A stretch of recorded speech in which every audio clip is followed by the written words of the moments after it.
Right, let's get straight into it. That book, Fooled by Randomness. The author, Nassim Nicholas Taleb. What a complete and utter gobshite. Oi, steady on. The man's a legend. But, yeah, all right, he's a proper gobshite. Arrogant as they come, but you gotta respect it, Chris. Because half the time the irritating side is bang on the money. Is he, though? It feels like, I don't know, half the book is just him flexing. Yeah? Just telling you how he's smarter than everyone on Wall Street. Oh, these journalists are idiots, these academics are fools, this Nobel Prize winner is a charlatan. All right, mate, we get it. You're a genius. Calm down. But that's his whole point, isn't it? He's basically giving a massive 2 fingers to the whole industry of experts. Right. Who reckon they can predict the future. He's looking at the city, at Wall Street, and saying, you're not a bunch of geniuses. No. You're a bunch of lucky punters, and most of you are too thick to see the difference.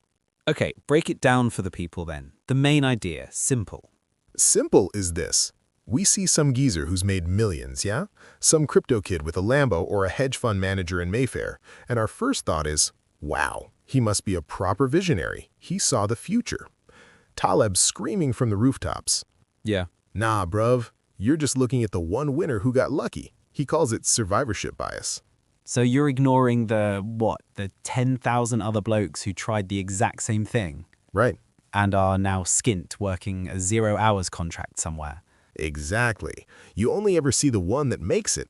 It's like looking at the one drill rapper who blew up and thinking it's an easy career path. You're not seeing the thousands of others who are still broke or banged up.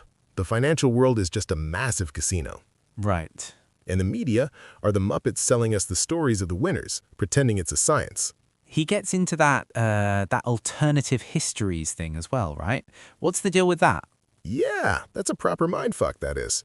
Picture this. You're a trader. You've had a blinder of a year, made $1 million quid. You're walking around thinking you're the dog's bollocks. Taleb comes along and says, all right, big shot, let's rewind time. Let's run your life again 1,000 times over. Okay. Dramatic. In how many of those alternative lives do you actually make that million? What if, in 999 of them, you go completely bust? The one reality you're living is just the one lucky outcome out of 1,000 possibilities. So all my hard-earned success is basically meaningless. Cheers for that. Bit depressing, innit? Don't bother trying, lads. It's all random anyway. Nah, you're getting it twisted. It's not that you don't try. Right. It's about being smart about the randomness. He says mild success, being a good electrician, a decent accountant, that comes from skill and hard work. Okay. But wild success, the mega yachts and private jets, that's almost all down to luck. Variance, he calls it. The key isn't to stop playing the game. Yeah? It's to make sure you don't get wiped out. It's about not being the turkey. The turkey? What are you on about now, Morgs? Have you been on the Prosecco again? Nah, listen. The turkey story is prime Taleb. It's his best analogy. So imagine a turkey. For 1,000 days, his life is brilliant. Every morning, a nice man in wellies comes and gives him food. Right. The turkey's confidence is growing day by day. His spreadsheet would show 1,000 days of nothing but good times. Wow. He's thinking, this farmer bloke, he loves me. He's got my back for life. Then day 1001 hits, and it's the 3rd Thursday in November. It's Thanksgiving. Ah, I get you. The turkey gets his head chopped off. He mistook a lack of bad things happening Yeah? for proof that bad things can't happen. You got it. And that's what most investors do. That's what most people do. They see the market going up for a few years and think it'll go up forever. They see their business doing well and think they're invincible. They're all turkeys, mate, just waiting for Thanksgiving. So how do you not be a turkey? How do you dodge the axe? You've got to think like Taleb the trader. You protect your downside at all costs. In his world, that meant buying cheap, out-of-the-money options. They're like insurance policies. You accept that you'll have a load of small, predictable losses. Okay. But you're protecting yourself from that one catastrophic event that wipes you out, the black swan event. And at the same time, you're giving yourself a chance to make an absolute fortune if a good random event happens. So you're basically laying the groundwork here for his more famous book, The Black Swan.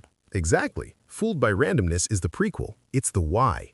Ah. Why are we so bad at this stuff? He says our brains are just wired wrong for the modern world. Right. We crave simple stories to explain complex, chaotic shit. That's what he calls the narrative fallacy. Give me an example. The market dropped today because of fears over interest rates.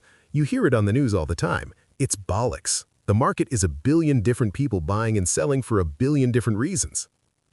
He also says our brains are wired to look for patterns, even when there aren't none.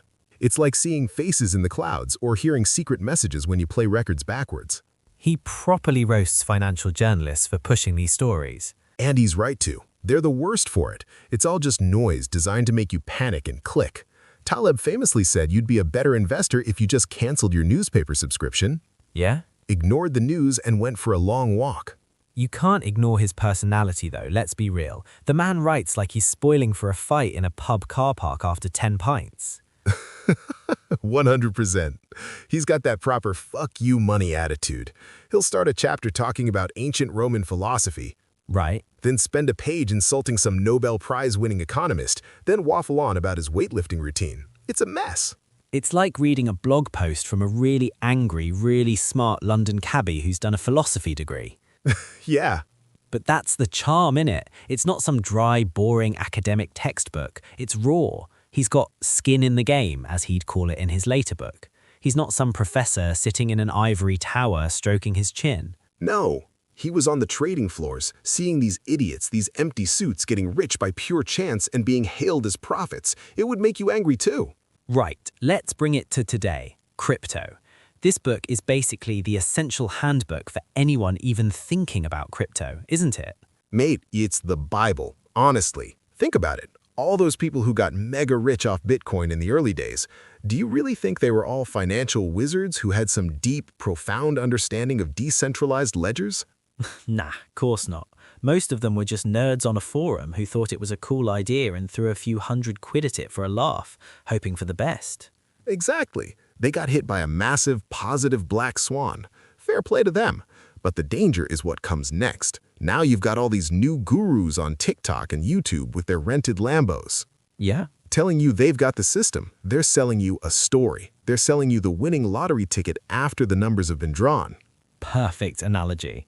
And for every one of those gurus, there's 1,000 others who lost their life savings on some worthless shitcoin called Doge Elon Rocket Moon or whatever the flavor of the week is.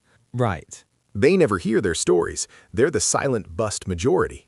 So the lesson from Taleb for the modern crypto bro is what then? Don't bet the house. It's simple. Have a punt if you want.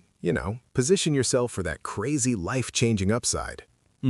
But for God's sake, only use money you can genuinely afford to set on fire. Don't be the turkey. Don't see your portfolio go up for 3 months and think you're a genius. Right. And it's going to the moon forever because Thanksgiving always, always comes. It all comes back to humility then. That's the word. And it's hilarious coming from a guy as arrogant as Taleb. Yeah.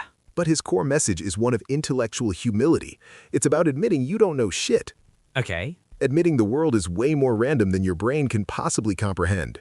There's that great line in the book, something like, I try to remind my group each week that we are all idiots and know nothing, but we have the good fortune of knowing it. Spot on, and that's the crucial difference. Knowing you're an idiot is the first most important step to being less of an idiot.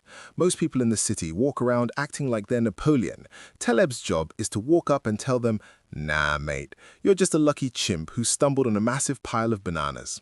So, final verdict, is the book actually worth a read, or can people just get the gist from listening to us talk crap for 40 minutes? I'd say it's essential reading. Really? But you gotta go in with a thick skin. He's gonna call you an idiot about 10 times a chapter, but the ideas in it are solid gold. They'll fundamentally change the way you look at success, failure, the news, and your own life. It's a proper red pill of a book. Fair enough, it's a stone-cold classic for a reason, even if the author is a prize git.